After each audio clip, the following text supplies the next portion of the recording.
எல்லார்கிட்டயும் சொல்லுவாங்கல்ல, நிலவுல கால் வச்சது யாரு யாரு யார் சொன்னா? Edwin C Aldrin. அவர் பேர் எட்வின் சி ஆல்ட்ரின்.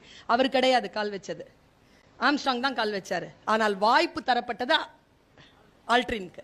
ஆனா ஆல்ட்ரின் ஏன் கால் வைக்கல தெரியுமா? அவரது எல்லாம் தியரி. 12 வருஷமா தியரியிலே இருந்தார். குதிக்கலாமா வேணாமா 5 செகண்ட் யோசிச்சாரா?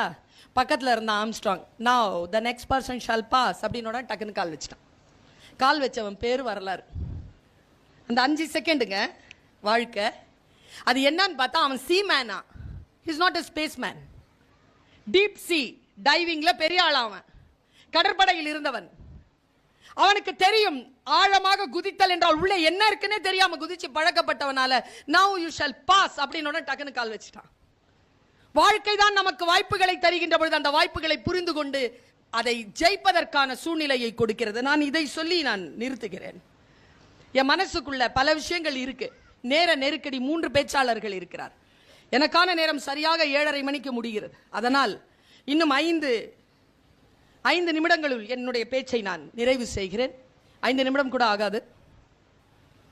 ஒரு லெபார்டரியில ஒரு பெரிய அளவுக்கு ஒரு எக்ஸ்பெரிமெண்ட் நடந்துட்டு இருந்தது. அதுக்கு 50 லட்சம் ரூபாய் வந்து கிராண்ட். அது சீன நாட்டில் கண்டுபிடிச்சது. இங்க பண்ணீங்கன்னா உங்களுக்கு 50 லட்சம்னு அந்த அம்மா கரெக்டா போட்டுக்கிட்டே வருது. ஆனால் ரிசல்ட் வரல. கரெக்டா போடுது, ஆனால் ரிசல்ட் வரல. 6 மாசம் போட்டிருக்கு, ரிசல்ட் வரல. அவங்க அக்கா, அது கெமிக்கல் இன்ஜினியர்ல சாதாரண சிவில் இன்ஜினியர், அவங்க அக்கா சொன்னாங்களா, என்கிட்ட கூட நான் வந்து முயற்சி பண்ணி பார்க்குறேன். உனக்கு கெமிக்கல் என்ன தெரியும் கூட, நான் பார்க்குறேன். பார்த்தா எல்லாமே கரெக்டாக இருக்கு. கரெக்டாக தானே இருக்கு எல்லாம்.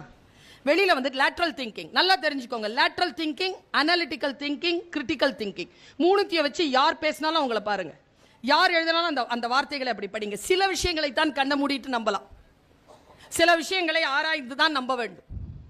எனக்கு புரியவே இல்லை. புஷ்பா 2ன்னு ஒரு படம் வந்துச்சா? இப்போ லட்சக்கணக்கான மக்கள் போய் நிக்கிறாங்க. அதுக்கு இந்த அளவுல 10 மடங்கு இருக்கு. 10 இல்ல 100 மடங்கு இருக்கும்.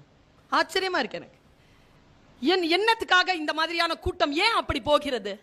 அதற்கான மனநிலை என்ன? அதே கூட்டம் தானே வாசிக்கிறது. அதே மனநிலை என்ன? இந்த தேடலில் நான் இருக்கிறேன். அந்த அம்மா உட்கார்ந்துட்டு ஒன்னு யோசிச்சுது. ரூம் டெம்பரேச்சர்னு இருக்கு. நீ ரூம் டெம்பரேச்சர் தான் வச்சியா? ஆமா, ரூம் டெம்பரேச்சர் எவ்வளவு? 27. ஓகே, இது எங்க கண்டுபிடிச்ச எக்ஸ்பெரிமெண்ட்? சீனா. என்னைக்கு? 2021. ஓகே, 2021 எந்த மாசம்? மார்ச். எடு. 2021 மார்ச்ல எந்த இடம்? அந்த இடத்துக்கு போய் அங்க ரூம் டெம்பரேச்சர் என்னன்னு பார்த்தா 36. 36ல வெய் வரும். எரிஞ்சு சாம்பல் ஆயிரும். வச்சுட்டு நீ வெளில வந்துரு, காலையில் அது பாட்டுக்கு அந்த வேலையை செய்யும். அவன் லெபார்டரியில் வச்சுட்டு அந்த அம்மா வெளியில வந்துருச்சு. அடுத்த நாள் பார்த்தா அந்த ரவுண்ட் அபவுட் வந்துருச்சு ரிசல்ட். ஏதோ ஒரு இடத்துல மிஸ் பண்றோம்ல, அந்த இடத்தில் நாம் கவனிக்காமலே விடுகிறீங்களா? அந்த பிளைண்ட் ஸ்பாட் இல்லாம இருக்கணும்னா தொடர்ந்து வாசிங்க. தொடர்ந்து வாசித்தால் ஒன்று நடக்கும். சுதந்திரமாக உணர்வீர்கள். நான் ஒரு சுதந்திர பெண்.